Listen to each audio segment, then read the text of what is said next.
We actually have this story. This is a big story right now. The Daily Mail reports National Guard is preparing for a major cyber attack that would bring down utilities across the U.S. Troops tackle massive simulated breach during 2-week training exercise after hack of Colonial Pipeline brought nation's fuel supply to its knees. All right. I think they're taking it seriously. I'm worried that they're taking it seriously way too late.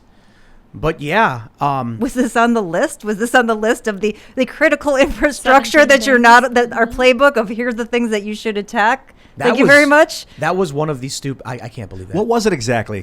Biden said something to Putin, right? That's what this is. So he gave a list of like, here are our most critical infrastructure things. Here's off limits. Here's what you can't attack. So implicitly, he's saying like, it's okay if you attack other things, just don't attack this. And then also, he's basically saying, here are our most important things. So if you are a bad, nefarious guy, here are the things that you want to. I mean, just the strategy behind that, like. Who's advising on that? Because we know it's probably not coming from Joe Biden, right? So who's the genius who came up with the list of the infrastructure? And what's that on the list? I can only hope that whoever advised him says, here's the 16 things we really don't care about.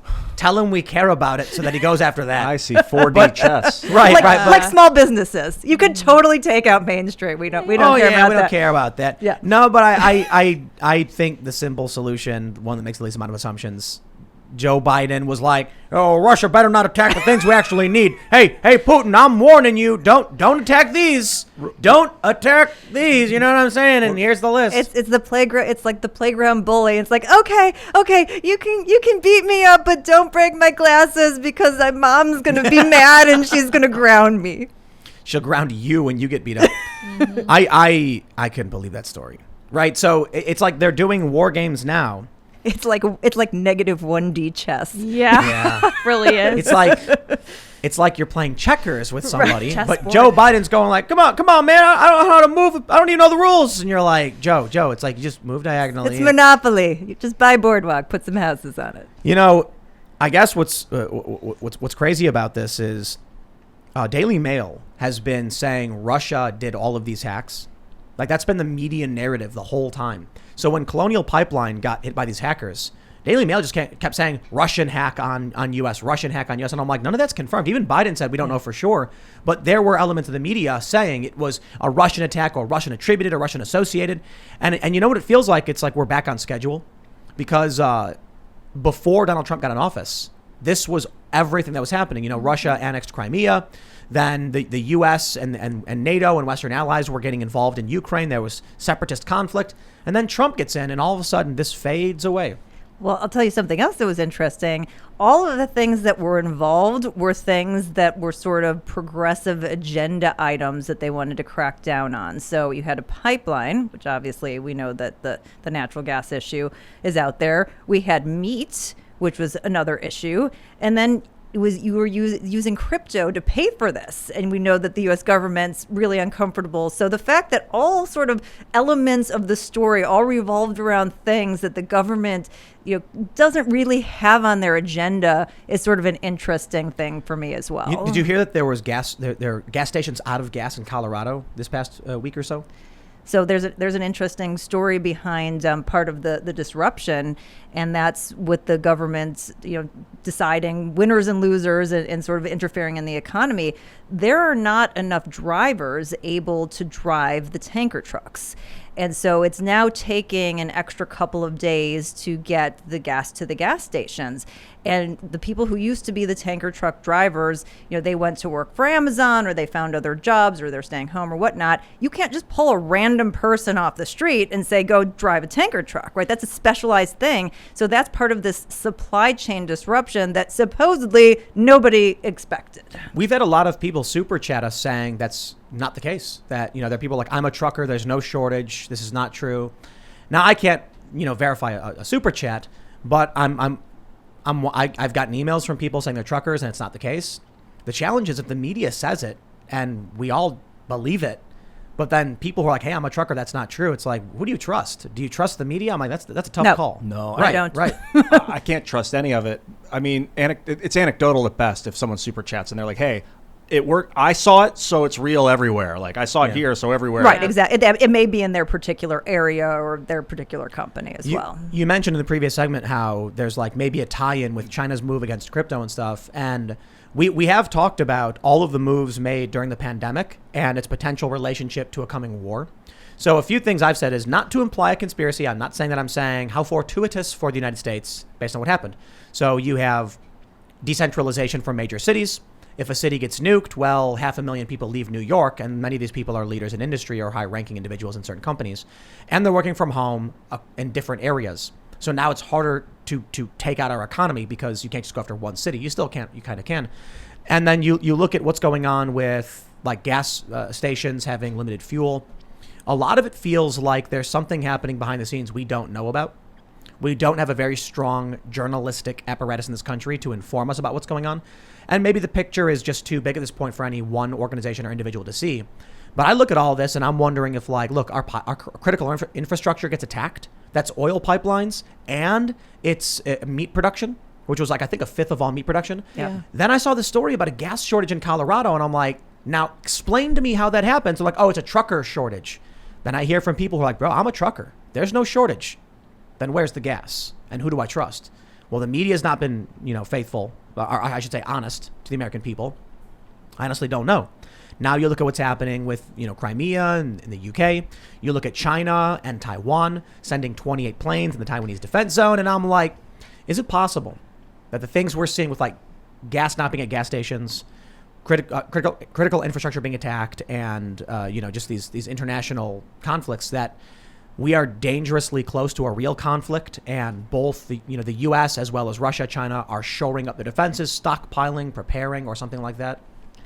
I mean, I never take anything off the table. I leave all options open. I think that there's, some other central planning issues that are going on here, which we'll definitely get into. But I wouldn't take that off the table. I mean, based on history and based on what we know about truthfulness coming out of governments, central planning, and like you said, the sort of media or the corporate press complicity in terms of all of this, I wouldn't take it off the table. I think when you talk about central planning, it makes me think of the Swiss Bank, Bank of International Settlements we mentioned earlier a little bit, that is like a global central financial authority that is trying, like using, these Lockheed Martin and these big arms dealers to like play chess with all these countries, and they're using our military as pawns against each other. Yeah, it's interesting. I mean, I tend to be a little bit more domestic focused, and we certainly have, at least today, most of the wealth in the world. And I kind of feel like the central planners in our country, like most central planners, think that they know better than they actually do. I don't know that I buy the global conspiracy, because I feel like if you have that central power, like, why are you sharing it with these other guys over there? I mean, we know that cartelization never works. Somebody always breaks off. And so I feel like we're probably the leaders of that. So if there's something that's going on, it's probably starting with us, because I mean, we've got the financial center, we've got the wealth, we've got the innovation.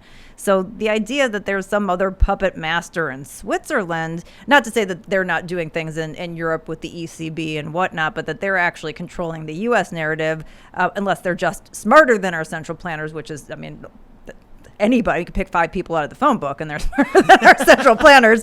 I don't know. It's an interesting discussion. I'm not a big fan of, the big bank conspiracies or anything like that. I certainly think we have a problem with the Fed.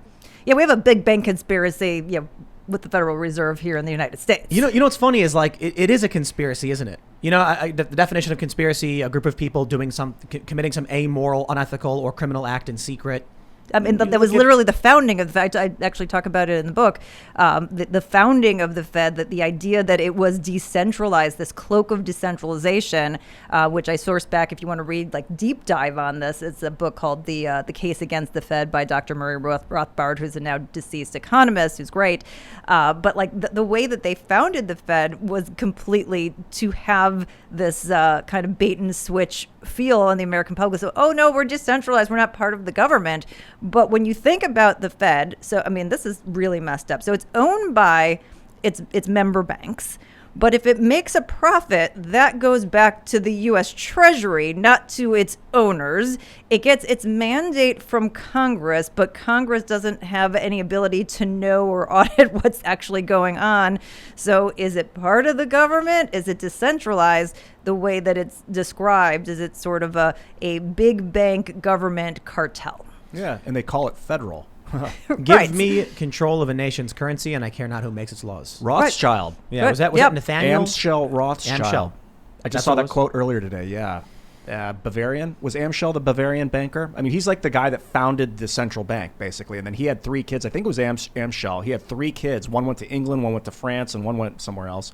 And it was the one in England that really created this global banking influence. Which founding father was it who said that a centralized banking is more powerful than any standing army? Jefferson. Was it Jefferson? Yeah. Man, those guys were smart, weren't they? They understood. Yeah, I mean, they warned against this, and they had tried to do these central banking structures before landing on the Fed and national banking structures, and they had all failed. And so this was kind of like, okay, let's rejigger it. And the funny part was that the national bank that they had put in place, that was put in place by these bankers like the Morgans and these kind of financiers, they felt like they didn't have enough control, even though they were the ones who had structured it. And so that's why they came up with this concept of what the Fed is today. And by the way, so it started out with sort of these nefarious intentions and has gone completely off the rails since then. Thanks for checking out this clip from the Timcast IRL podcast. If you want to see the full show, come back to this channel, youtube.com/TimcastIRL, Monday through Friday at 8 p.m., where you can leave comments and super chat, and we actually will read your comments on the show. Don't forget to like, share, subscribe, and if you want exclusive members-only content, segments you can't get anywhere else, go to timcast.com, become a member, and we even have full bonus episodes. Thanks for hanging out, and we'll see you all next time.